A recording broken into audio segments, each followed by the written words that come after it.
Welcome to another edition of 3 Men in a War Game. I am your host, Kevin. And since we're doing sultry voices tonight, I'm your host, Paul. Yeah, I was like, that was the most smooth jazz intro Kevin's ever done. Hey, this Potter, I'm not going to follow that trend because fuck it. That's all right. Yeah, you don't have to. And that's not the kind of podcast this is. I'm just like, are you kind of here the first time? This is going to be a little more. Yeah, I was like, I know we're close to Valentine's Day, but yeah, dude, you're married. I can't take that away from your wife. I'm sorry. Okay, so we're going to talk about some cool stuff today, I think. But before that, we have to talk about a hobby progress. I'll go first. I'm actually kind of excited about my hobby progress this time. I painted a new warband for Warhammer Underworlds. Not surprising anyone since I've been on that train for a while. But the cool thing is that I have painted one of the oldest warbands in the game, which is the Sepulchral Guard. And the reason that is significant is that some of the warbands in Warhammer Underworlds have gotten a full facelift mechanically through the updated starter kits that are sold on Warhammer Online or Warhammer's website, and also in games or in Barnes and Noble. So they have a brand new what's called Rivals deck, which has basically brought them up from what would have been like the original design standards to more of like in line with the current flow of the game. So the way the game works now, the way the game's statted now, the way that the cards are written, the way abilities are written, they've gotten a total refresh. Good for them. That's exciting. In that. Yeah, so the capiest cape to ever cape has been painted and if you don't know the models, you should Google Sepulchral Guard, and that cape will stand right out to you. It is like a Frank Miller Batman cape. It is ridiculous. That's actually a really good way to describe that cape. Yeah, it is a lot. It's a lot of fabric. I prefer capiest cape that is ever caped. I don't think you could ever say it better than that. Yeah, that's not me. That's credit to Skylar, our Warhammer Underworlds true champion and hero. He's the guy who runs the local scene here and also has a podcast called What the Hex. That is him, the capiest cape that ever caped. I heard from him. Shake his hand for me because that is phenomenal. As somebody who likes a good joke, wordplay, I'm on it.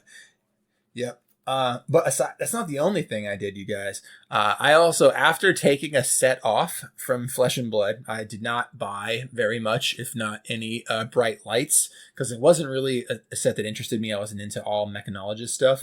I bought a lot of the new set heavy hitters. And I'm going to consider, like opening cards, being excited, sorting cards as hobby progress.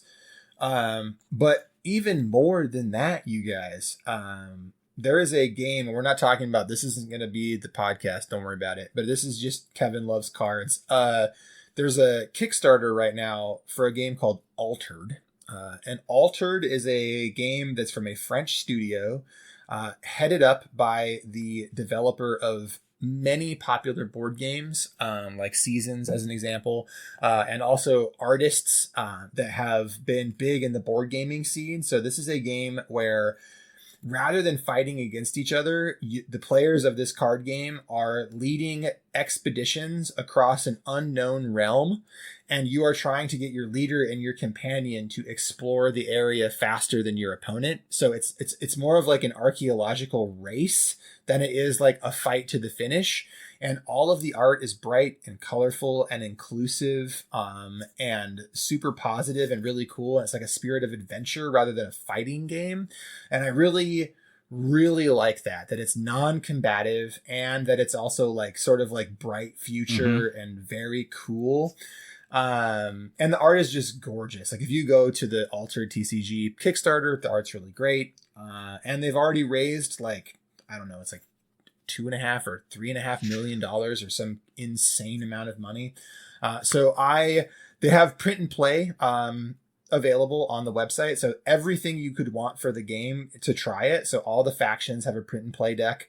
And all the rules are available. So, and they're just like, look, we think if you play this game, you'll buy it. And I got really big early Steam Forged vibes from that. And that's actually why I brought this up, is that it gave me like the same kind of like confidence that the Guild Ball Kickstarter did, where they were like, look, here's a bunch of standees, here's the rules, try the game, we promise you'll buy you miniatures. will back it you know if you try it. Exactly. And that's the kind of like confidence and excitement that I'm getting from the backers of Altered and also the developers, right? Like, and I that confidence, I think, went far enough that I printed off half of the decks, 3 of the 6 factions. I printed off the decks. Wow. And I'm going to try them out tomorrow at Underworlds. So I'm really, really excited about it. I haven't backed it yet.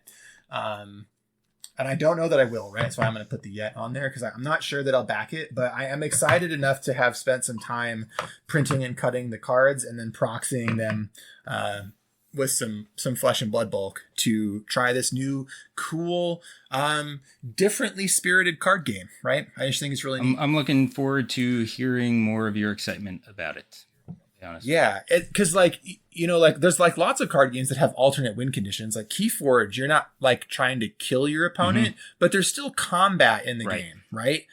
And that's not really the idea of this game. The idea of this game is more like who can be the better explorers, and it really comes through in the whole vibe of the game. So I'm really, really looking forward to trying it. That's great. And that's my hobby progress. All right, Chris, why don't you go? What have you been up to? For me, let's see. A lot, actually. I know. That's why I wanted you to go. I know. I figured that was going to happen. Let's see. I have started to paint a unit of moo cows for Conquest, my Haspists. All the cows have their flesh on it. They have started to get the main army color added to them. Let's see. I painted a giant the other day for Conquest. I finished building my Agema, however you pronounce it. I'm not Greek. And then I started painting them. So they have paint on them as well, too. So I've actually been quite busy in the painting and building realm. And getting more stuff done. I've got a pile of shame sitting behind me that's going, please build us. So hopefully that'll be the next focus, is getting the rest of that crap built. I was going to say, you've at least made progress towards getting it. Yeah, I'm trying to this year do a hashtag no proxy 2024. So I'm trying to at least get everything built and on the table.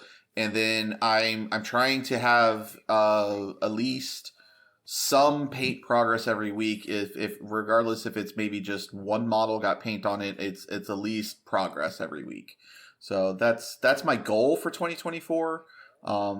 I think I've done enough to make up for not doing it in January and starting it in February.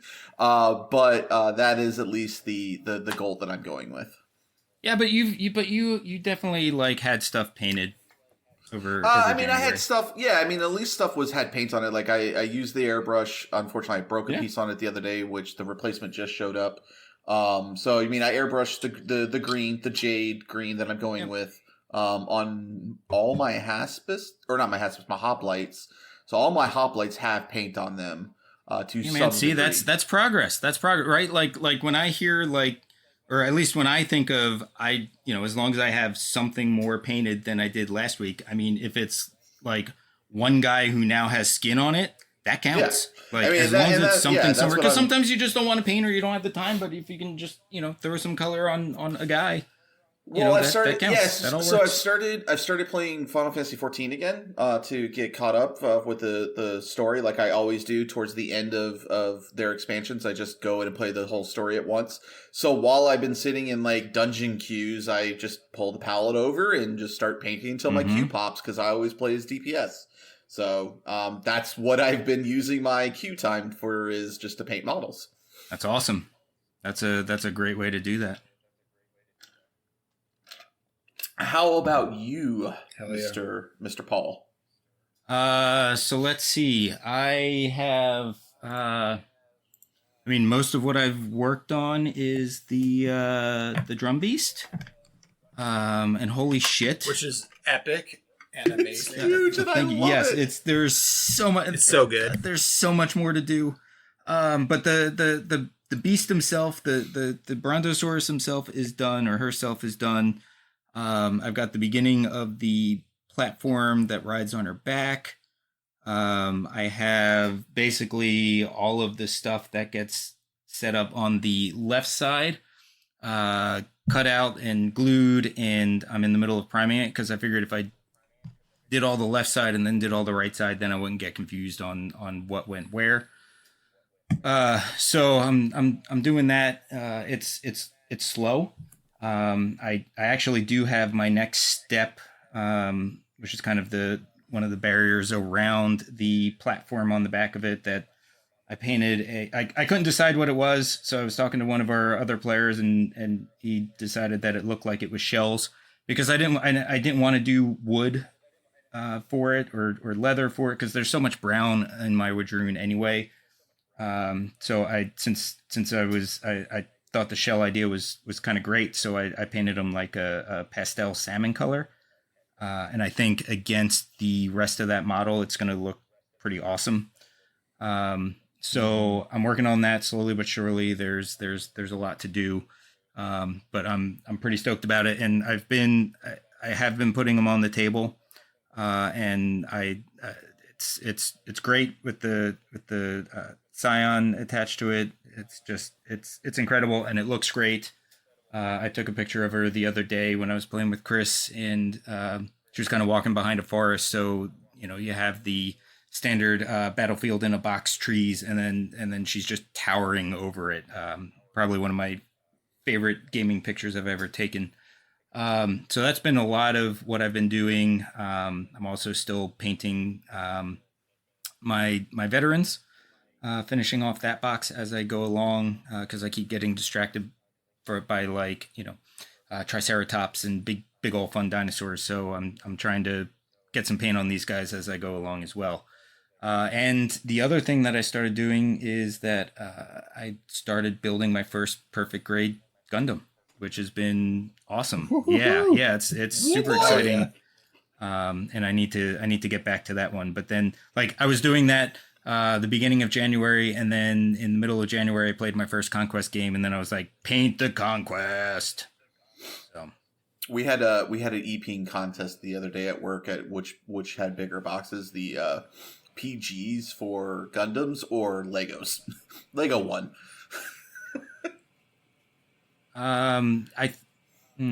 Probably, but I feel like Gundam's more consistent with the big boxes. Anyway, that's a heck of an episode discussion. I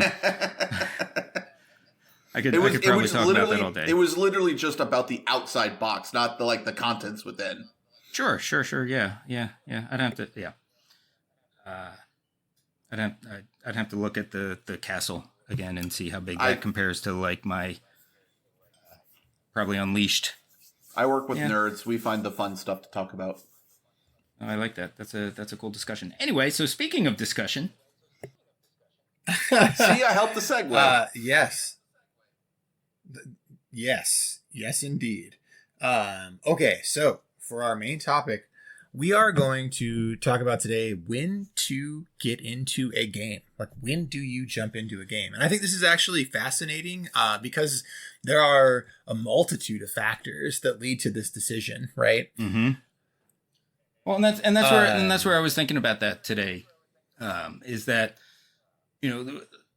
sitting on the Discord and watching communities grow, and watching people kind of be like, oh, I'm not sure, if I want to jump in, do I not want to, who's going to play? And then just kind of watching that dance of people trying to make that decision. And then, watching it spin up to, oh, I picked up some models. Okay, since you picked some up, I'm going to pick some up. And, oh, hey, let's go try and play and let's learn. And it just absolutely fascinated me to kind of sit back and watch that decision go through, because just over a year ago I was going through that with Conquest. Yeah, and I think there's also a couple different factors for different types of people, and also for different levels of motivation, right? But certainly, and I think we'll talk about this as the most obvious, is that when to get into a game is at local critical mass. Yep. Absolutely.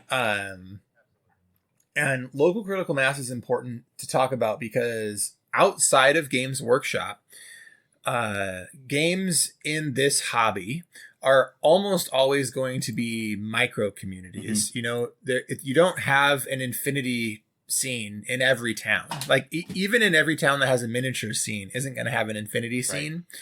Right. And that's true of Malifaux, Crisis Protocol, Conquest, Kings of War, game down the line, right? We have these sort of mini communities, and it's all of the people who are playing the games that aren't Games Workshop games or on the side of their Games Workshop games are playing these different games. And since there's only so much time and so much money, we kind of naturally gravitate toward games. And I think critical mass is definitely one of the most important factors for this. And so the cool thing is that at least I think for us and for our listeners is to talk about what that means to us.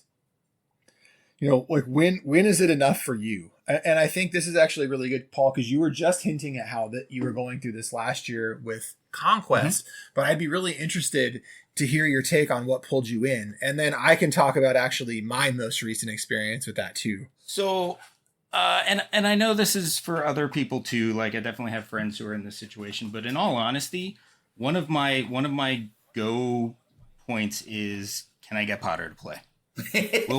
No, seriously. Will Potter play with me? If Potter will play with me, then I know that I have at least one person to play the game with. So spending a couple bucks on the minis is fine. Oh my God, because what I was just waiting for Kevin to ask me this question. And I'm like, it's whatever Paul tells me to buy. That's really funny. It's so funny. But it's true. And that's like the advantage to having a friend local who is, you know, interested in games. There's the Stevens are like that, Chris. Like if one Steven plays the game, the other Steven plays the game. So, you know, and they play lots of games because of that. And it just makes it so much easier, you know, to know that you at least have that one person that you can sit there and play the game with. I mean, because that was like Star Wars Legion. Like I had as much as a Star Wars fan as I am, I had zero intent of buying into that game. I walk into the store and see Paul playing it. I walk out with models. Yep. Yeah, because I mean, you instantly, as soon as you know that you can get a game, right? And having a long-term friend that, you know, your friendship is started because of gaming, you know, it makes it easier. And I in all honesty, I feel very lucky as a wargamer to know that, you know, like pretty much anything, like, you know, Chris and I could find a middle ground of like, hey, yeah, let's buy 10 models and try it out. Fuck. He told me for the first like decade of knowing him, I'm never playing rank and flank again. I was done with it. Yeah, I was done with it. And that's Skirmish why I was always like, all right, I'm never going to play Conquest, but I'm going to keep going in and drooling over the models. And then just it was critical mass. It was like, you know, it just kind of came together that Potter discovered the Byzantine and Greek stuff, and I gave him a dwarf for Christmas with no expectation of playing any of the game, and that was, you know, almost very, very, very adamant on the handoff of the Christmas gift that this in no way is a hint. But yeah, so I mean, like that's part of it, right? Like knowing that you have somebody to play, and in the bigger scheme of things, that might be, you know, going to the store and finding out if people are playing. Mm-hmm. I mean, that's kind of how my crew ended up moving from Games Workshop to War Machine. Really, it was more along the lines of like me and a friend grabbed some starter boxes and we were playing, and as people saw us talking about it and saw us playing it, like I went away for a little bit because I got married and life changed, and I came back and it's like, screw GW, everybody's playing War Machine now. And it was fun to watch that critical mass of like me and my buddy just taking 2 battle boxes of, 3 models at the time and just throwing them on the table. And now all of a sudden we've got like all of our competitive 40K players playing this game. which was fun when I came back from after getting married and everything. It was awesome. So what was your point that you wanted to talk about, Kev? You said you had an experience. Well, I do. Well, I mean, it's with Warhammer Underworlds. And there's some critical mass there for me. What I knew is that there was a community here locally that was big enough that they ran quarterly leagues and tournaments. And so generally when you have a community that's dedicated enough to be doing a league every quarter, and their Discord is very active, which I knew because I had been sort of lurking in it before, because I have a friend, Skylar, who's a friend via board game community and all sorts of other stuff, and has been a member of our Discord for a long time. I had always kept up with the community and seen that it was a larger community. But this actually, it's going to be a segue into the next section after Critical Mass, which is that a new version of, it's not a new version of the game, but a new season of Warhammer Underworlds came out. And for me, I found it as a good jumping in point. And I knew that there was enough players locally and that I'd be able to play every week. And that there were rules changes to the game that I really liked, that I was able to just like hop right in. And having that critical mass is great because there's people to teach me as I was stumbling. So a lot of the stuff that I would normally need up front, which for me is reading the rule book inside and out multiple times so that I can teach the game to another player, was not on me. Suddenly that burden was shifted off me, and I knew we were going to be going into, again, this place where there was 8 to 12 people every week, and now it's 22 people on our good weeks. Good Lord, I didn't realize you had jumped up that high. That's awesome. Yeah. And the week that 22 people were there, I wasn't there, and there were 2 other players I know that weren't there, plus maybe more that I don't know. So yeah, it's really great. That's awesome. Playing during, to have a community that large, man. So cool, especially for a game like Warhammer Underworlds, which, to be fair, is in with this sort of crew of misfit games that aren't, because it's not 40K, it's not AOS, it's not it's a game that a lot of people sort of write off and discount, and they just use the models as AOS proxies or whatever. So it is kind of like a niche game, even though it's Games Workshop. But yeah, it's really cool to have that big community, and knowing we had that critical mass of gamers was legit the thing that pushed me in. Like I wouldn't have bought into the game if it was just a friend that was like, hey, the rules are refreshed and they're good. I would have been like, why don't we play Relic Blade though? Right. You know what I mean? Or Malifaux or whatever.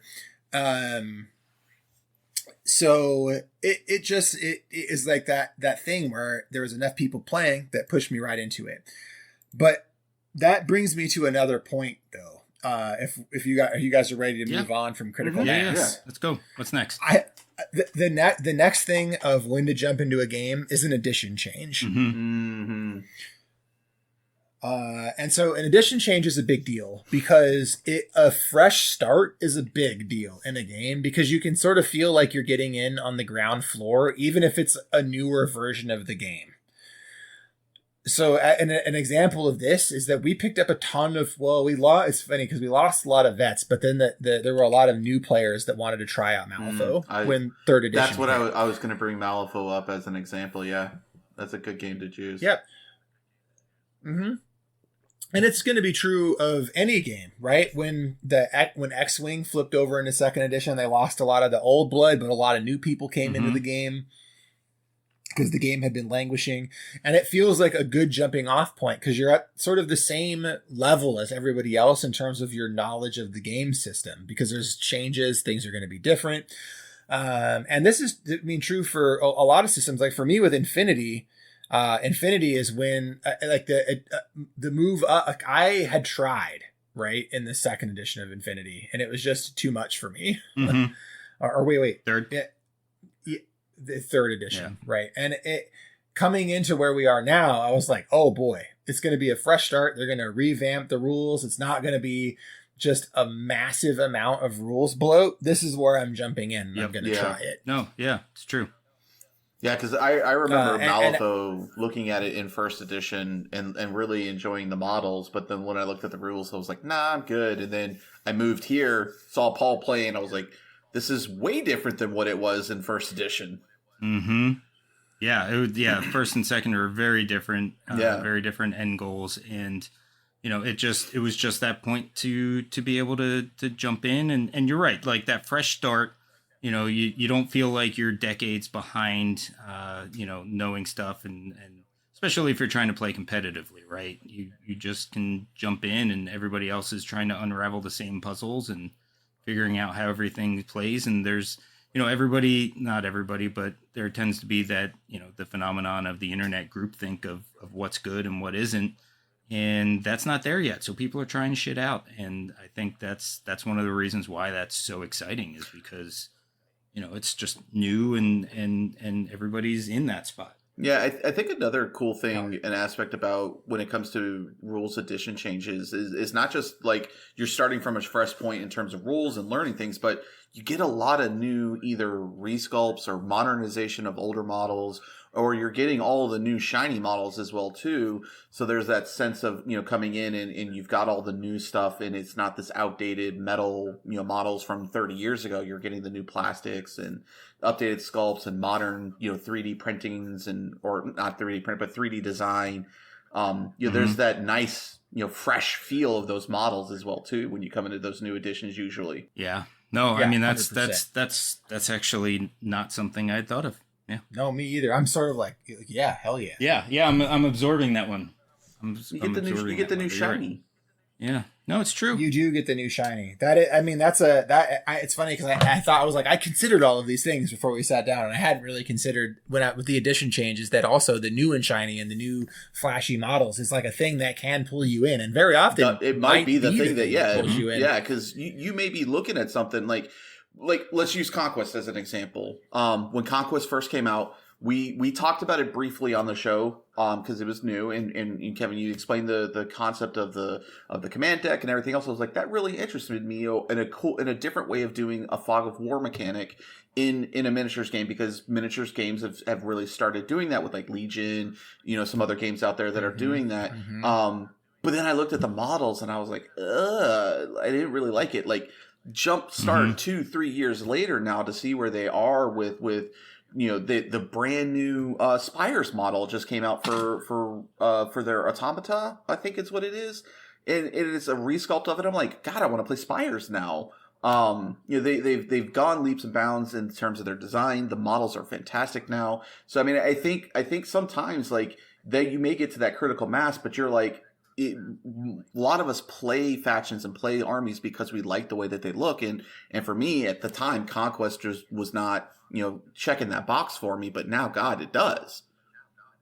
Yeah, and you know what, you're right, because in all honesty, if I'd liked the looks of the Spires better, I would have been in probably from day one, to be perfectly honest with you. But I just like they were gross, but not my gross, I guess. I mean, after playing against them twice, they're definitely your style of army, but it is because, again, you don't like the look of them, so you don't play them, which is surprising to me, because, again, that's your play style.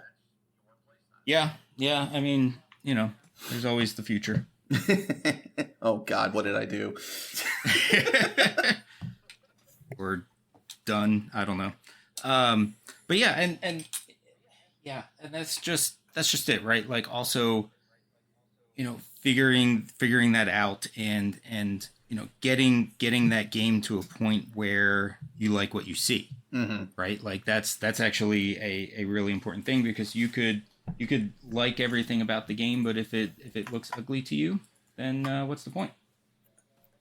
Yeah, I mean that's such a huge part. Like I've had so many, more people than I would have expected. I've asked them if they wanted to try Malifaux, and they're just like, nothing in that game aesthetically appeals to me. And part of me is like, yeah, what? What is wrong There's something with for that? everybody. There's something for everybody. Yeah. You just said that. I'm like, what are they smoking? I'm telling you, I have heard that from enough more than one people that it was like, oh, I guess that aesthetic is not for everyone. Because I mean, it is true that inside of Malifaux, there are lots of different tropes and things that you can lean on, but the game does have a unified art aesthetic. Yes. Art-wise, absolutely. You're right. And if that aesthetic doesn't do it for you, then it's the same as nothing in the game looking good, right? That's fair. So, it's funny that that is true, and it's been true on a surprising number of occasions for me that I've asked a person if they want to try Malifaux, and they're like, I looked at the models and just nothing did it for me. I was like, all right, because the funny thing is like, I Neverborn, not my play style whatsoever at all. And the only reason I played Neverborn, because I played Lynch and I played Lilith, and I played it because I love the look of the models and the aesthetic of Neverborn. Like, I could never play Pandora because I just couldn't grasp her, but like, God, I wanted to because her crew is cool as shit. Yep. Yeah. Well, look, I mean, you talk about that though, Chris. Like, I will never find a better representation of undead in a tabletop game than I will with Nicodem. Yeah, I know. And Nicodem is like I hated playing your Nicodem list. I liked playing my Nicodem list, and I wish he had never gone away. Makes me sad. Well, I mean, they have Von Schill now, and Von Schill's pretty dope. yeah, but you know how I am when I get bitter. I know. I've been trying to break him of it, but it's not happening.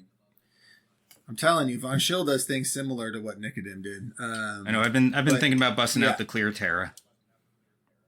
Oh, hell yeah. I've actually been considering double dutching back in, but not with my Bayou because I have all my Bayou stuff, but like jumping in with like, Perdita is one of the ones I've been looking at. It's not like I don't have an Asami box sitting right behind me that I haven't built yet. I know. Yeah. And the other one I was looking at was actually the Day of the Dead, Lady Justice. Yeah, it's a gorgeous box. The other thing. See, and anyway, and this is going back to what gets you into the game, right? Like knowing that I have a built-in opponent in Chris, like going out and building a single crew and only using that crew is like feasible. And also, like, you could slow grow the crew together, go from like 35 to 50 soul stones, and just like, and you're not even talking about a big investment there either, right? In money or time. But even this goes back to our topic of like new edition, because what third edition did for Malifaux was allowed you to focus on those specific crews and not have to worry about a faction with the keywords. Like, again, another really cool way to jump into a game and not have to feel overwhelmed of, I have to pick a faction, but every faction has, the scheme runner. Every faction has the assassin. Every faction has XYZ. Like, now you can just go, fucking Asami looks cool, I'm picking her. Lynch is really cool, I'm picking him. And I'm going to go with the Load because, old man killing things. That is the biggest strength of current Malifaux. Although I just picked all 10 Thunders. Just realized. Yeah. Yeah, that you might have an affinity. Quiet. Don't tell my secrets. But yeah, so going to another thing, right? Because we've talked about a few things to get you in. One is critical mass, and one is a new edition. Another one, and perhaps the most important one for guys, I think like us, like, because, and I'll say this because we have a podcast that's not dedicated to all miniatures war game. It's every miniatures war game. So I think we have a built-in love of the new, and we like reading new rule systems, but a new shiny game is another reason to jump in, especially if it's a game that appeals to your basis instincts as a war gamer, or you feel like it fits a niche that you haven't explored before. And I have a particular game in mind, which for me is Cyberpunk Red Combat Zone. Boy, that's a mouthful to say. It's funny. I was actually, when you were bringing up your third game during the hobby progress, I was really hoping that was the game you were talking about. So I'm glad you brought it up. I do have that on the agenda, but I know that there is a new Relic Blade Kickstarter coming up, and we've also got a huge uptick of Madison players getting into Relic Blade, and me with, I have I think a quarter of the model range painted, maybe a third of the model range painted for Relic Blade. And so I'm really excited that more players are picking it up, and I have a need to paint everything that I own before the new Kickstarter so that I can feel okay about getting the new Kickstarter and not adding to a backlog of Relic Blade minis. So that's going to be it next. And then after that is Combat Zone. Because yes, Combat Zone is super cool. And the way I would describe Combat Zone is actually kind of like sci-fi Relic Blade. They're not super similar games, but they are similar in that they're intent-based, very cinematic feeling games, and somehow highly tactical, even though the rules overhead is low, and they go more toward feeling than crunchy rules, if that makes sense. Yeah, I've been watching the channel in our Discord intently on it, because the concept and the design of it and the theming is really interesting to me. But I've as we've talked about in the past, I've downgraded a lot of my games. I pretty much only have Conquest and Shatterpoint at this point in time, game wise anymore, because just not having the space or the headspace for it. But that game very much interests me, and I've been watching your community that you guys have up there and seeing how much fun you guys are having with it, and wishing that we had a community down here for it. Yeah, I don't want to go too deep on it. So they have it. The part of the problem is that the game's been hard to get. But Monster Fight Club just released a whole new reprint wave of the game, so it's going to be more available. Nice. And I don't want to talk too much about it. I didn't want to talk too much about it until it was more widely available. And also I had more written down. So I actually have 2 pages of notes, like almost a full episode worth of notes. I've only played the game twice, and I really want to get 4 or 5 more games in before we record one, because I want to do it justice, because I want to be able to give exposure to the game and do justice to the rule system, because it is phenomenal. Yeah, I mean that's another game right now that I'm seeing is hitting critical mass for people jumping in, because you've got Underworlds that just took off, you've got Conquest that's now taking off in Madison, and this game as well too. So it's really cool as an outsider to watch you guys reach that point. Of people jumping in because the models look cool. I just saw someone grab some 3D printed gangsters with Oni masks, which looked amazingly awesome. So it's been fun watching you guys get to that critical mass and seeing the people jump on, and what's interesting them, and seeing that from an outside perspective has been very fun and interesting. And part of it's because it's a new game, and part of it's because it is at critical mass. And the thing is we all know each other now, and I think a lot of us trust one another's opinions. And so as soon as, especially what you've seen in the Discord, is you've seen a lot of us that were previously Malifaux players being like, yo, this game is the business. and when we say it, and when I say it, they're like, Kevin, you think everything is great. But then there's a couple more players, and then a couple more players are like, wait. Everyone I was playing Malifaux with likes this game. There must be something to this one. And so more people will jump into it. But I'm here to tell you there is something to that game. That game is rad. Well, we'll talk about it in another episode. But yeah, it looks great. I can't wait till us to discuss it. But new games, this comes back to Conquest too, because even though Conquest is now old in terms of it's more than a year old, it also had the unfortunate sort of timing to kind of release in the pandemic. Mm-hmm. Yeah, it released right before the pandemic. Yeah.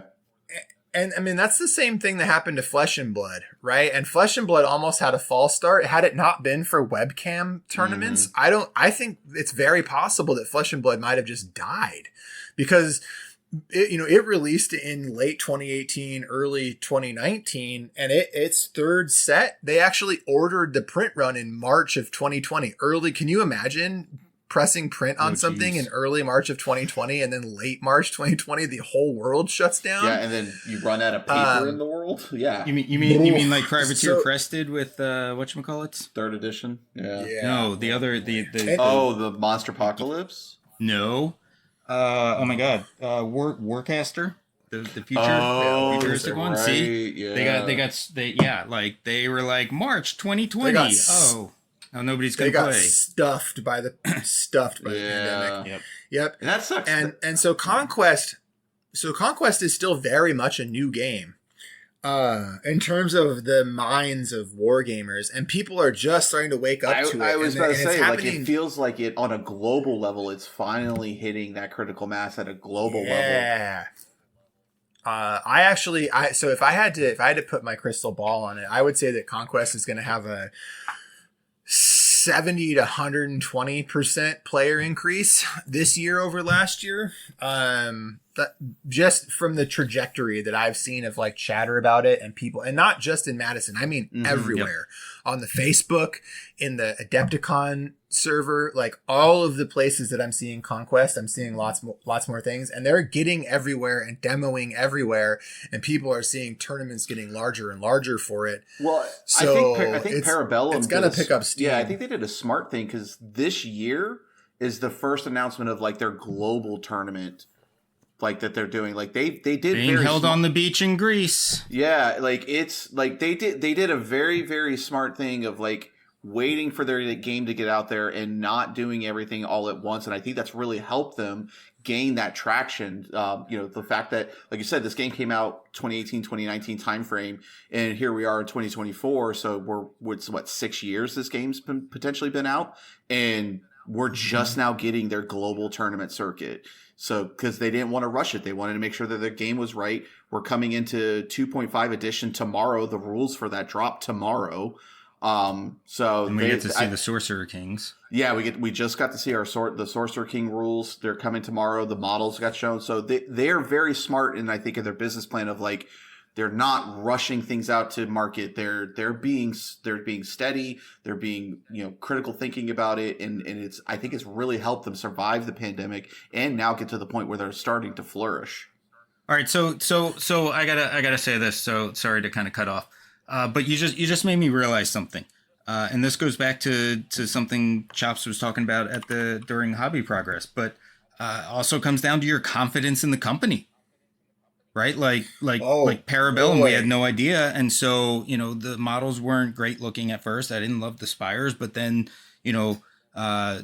Dwarfs came out and they look kind of cool. Nords look kind of cool, and then they hit Wadroon, and then it's just been like light years at that point. But seeing that confidence in Parabellum being able to do it, seeing Guild Ball, right, like you talked about earlier with the Standards, being like, just try it, you'll buy it.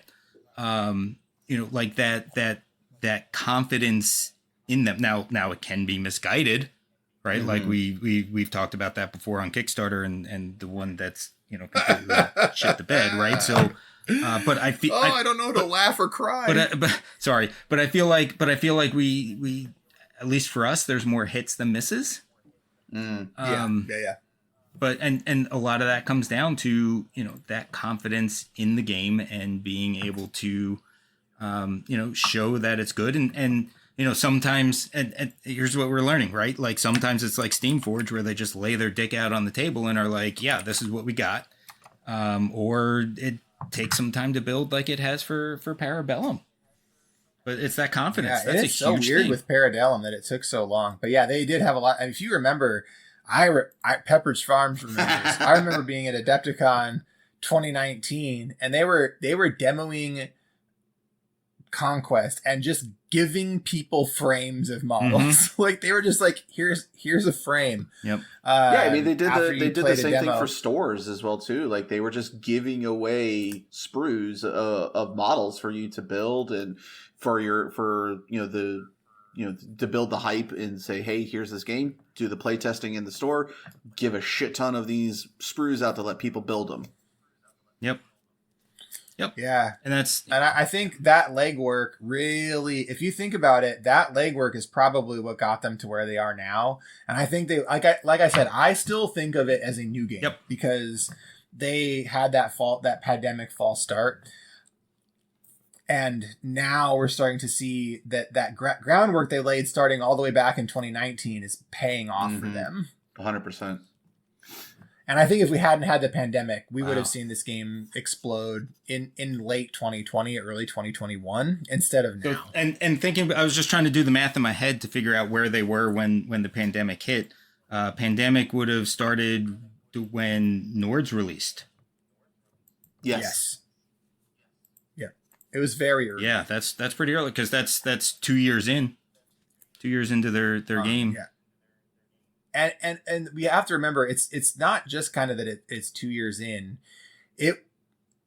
because they didn't even have product for the first year. Yep. It was just demos and giving people frames, right? So it was really a year or less in, and a year or less into a game that was coming brand new from a brand new unproven company, even if we knew it was a game system that was originally developed by Alessio, right? Yep. And also I think that the list building in the 1.0 was kind of a mess. And so when you were reading the rule book, it was like, wow, this sounds really cool, but this part is incomprehensible. It needs some tweaks. And they've really improved on that. And now they've gone as far as making like multi-bases just part of the rules.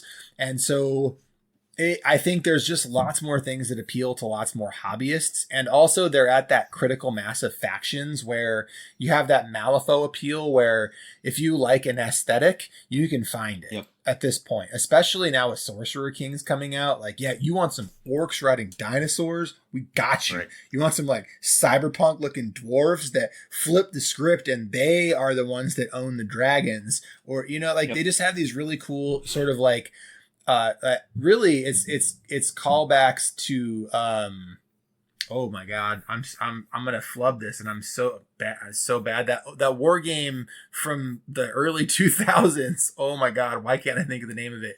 Anyway, the aesthetic it's just really cool, right? Like they have these like really cool twists on fantasy tropes and all of these things that people would like. Anyway, we're turning this into a Conquest episode now. It's my life, but I'm gonna bring it back around.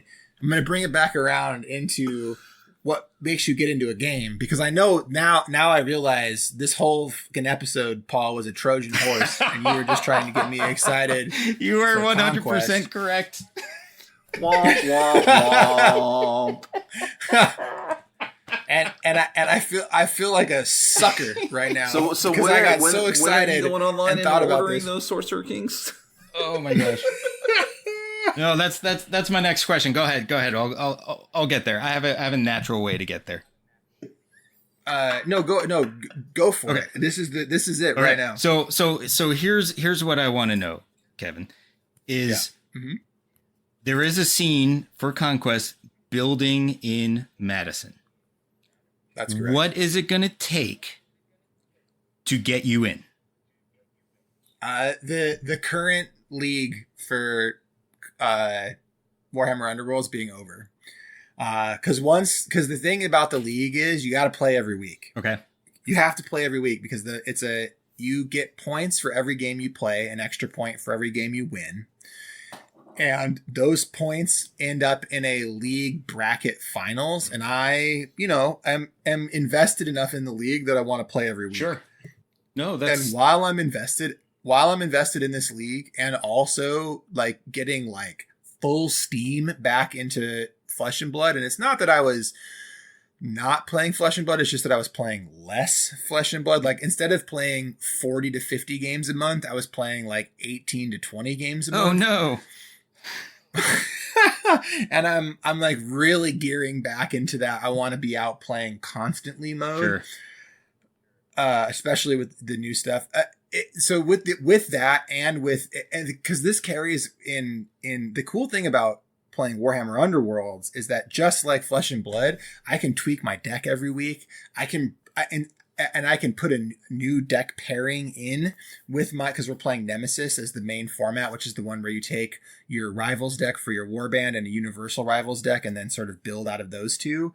And so I get to play with and tweak and try new combinations every week. And that takes, if you think about like my table time for a game, right? The time I spend thinking about a game away from the table all of that time is with Warhammer Underworlds right now. And just the idea of getting into a game as complicated as Conquest just feels enormous. It just feels like K2, and I just can't get over it right now. Sure. But knowing that the scene is here and the scene is growing, and also knowing that I really like the guys that are playing the game currently, it's almost inevitable that I'm going to at least try First Blood. Like, there's just no way it's not going to happen. I built the First Blood list the other day, and I'm so excited to play it. We've only done it once, and I'm really excited to play that game. Yeah, we were actually, that was actually the original plan for tonight before Roxy got sick. We were going to go give it a try at one of the other local stores, skirmish game night, and that may be what we do next week, Chris, because I'm kind of excited about the list that I built. Yep. So I don't want to get too far away from peppering Kevin with Conquest. Well, I think that really does bring this back to like a real world example of how this happens. Yeah, though, that's right? what I was going to say. It was like, what is it going to take us to get Kevin to jump into a game? Right. Yeah. And I mean, that's just it, right? Like, so, it's, clearing that slate and you bring up a very good point is the brain space for the game, right? Like, like you need to be able to have that brain space. The nice thing about Conquest though, is that like for how complex the game is, it actually doesn't take up all that much brain space. It is very quick in you learning things. I think in the beginning it was a little overwhelming for me, but because Parabellum does a really good job with their app, they have one of the better app building, army list building apps out there, and the way that they do it is very intuitive because they're you put a piece of war gear on it, and in the app, it's already helping you build it's changing the stat line of the character with all these new rules. So you don't have to think about that headspace. It's already done for you. So utilizing that app really, really, really helps. Yeah. It's just, I mean, just some of that cleanness there. But yeah, it's just it's so interesting to see what pushes people into the games. And while I was watching that Madison scene spin up, because you introduced us, you're the one you're the Kickstarter guru. You pulled the games off of Kickstarter. So clearly you saw it there first. And I think you were the one who tossed the Old Dominion pictures to Potter that got him in. Mm-hmm. Like I said, I don't have a problem. I don't have a problem with us trying to convince him to start jumping into a game. He's been doing it to us for 7 years. It's okay for us to do it once. Well, and for me, it's not even like convincing. Like he's Kevin's in on the game. Chops, you're in on the game. I know you are. I am. Right? But I've been in on the game since the first time I charged with an abomination in my demo in 2019. Yeah. I charged an A-bomb into a group of 100 Kingdoms archers. Oh, those poor archers. Just melted them. Those poor archers. And I was like, oh, this game fucking rules, actually. Yeah, once you envision those archers just flying as he comes in, Sauron style, like it's easy to start, wanting to play. I like that analogy. Yeah, and that is what happened, right? You just walked in and just like slapped them like across the battlefield. And I was in it there, and the reason that I didn't jump in earlier is because I at the time, when it actually launched and when the 2-player starter went into retail, I wasn't in a position to be a community leader. Right. Because I was neck deep at that exact moment in Crisis Protocol. Mm-hmm. I wanted to be playing Conquest because I thought it looked great. But at the time, I was the person in charge of demos at Noble Night every week in terms of running the community. I was going out every weekend and running demos at stores around Madison to try and get that community running. And so I couldn't be into it. So yeah, I've been into the idea of this game since day one, but this is really an interesting real world example again of what it takes to get into a game, because sometimes it being a really good game isn't enough, right? The timing has to line up, your interest has to line up, your disposable income and time have to line up. So, well, and that's the other reason why I thought this was an interesting comparison, because that's the curve that Chris and I are on. We're just 12 months ahead of you on it. It was just the timing came together for us, and I guess from us talking about it on Discord and whatnot, it's kind of started to spread. And that's really where my curiosity was, right? Like, because I know you've been in on this game since day one, right? So I really wanted to find out what it would take from you being like, damn, this is a fucking great game, to damn, this is a great fucking game that I'm playing. Mm-hmm. Yeah. And I don't think it's going to be very far from now. And also the game I was thinking of, you guys, and I'm so embarrassed, it just hit me like a bolt of lightning, is Confrontation. Confrontation. Oh, yeah. From Rackham. Yep. Yeah. The aesthetic of Confrontation is really like, I get very similar art style vibes. And I wouldn't be surprised to find out that some of the artists are the same on Conquest. Like the Aya world builders are the same as the people that were at Rackham. I forgot all about this. Conquest. Yeah. And if you go look at some Confrontation minis, you're going to be like, oh yeah, these kind of do look like Conquest minis. Yep. Fucking, yeah. A little bit. Anyway, just to take that back. So anyway, let's go to that. That's actually a good, I roadblocked us, and we can just run into final thoughts, because we're getting long in the tooth here. So the final thoughts are, there are a lot of ways to get into a game. And this, Paul, credit to you. I think this is a really fun topic to explore and just chat about for an hour.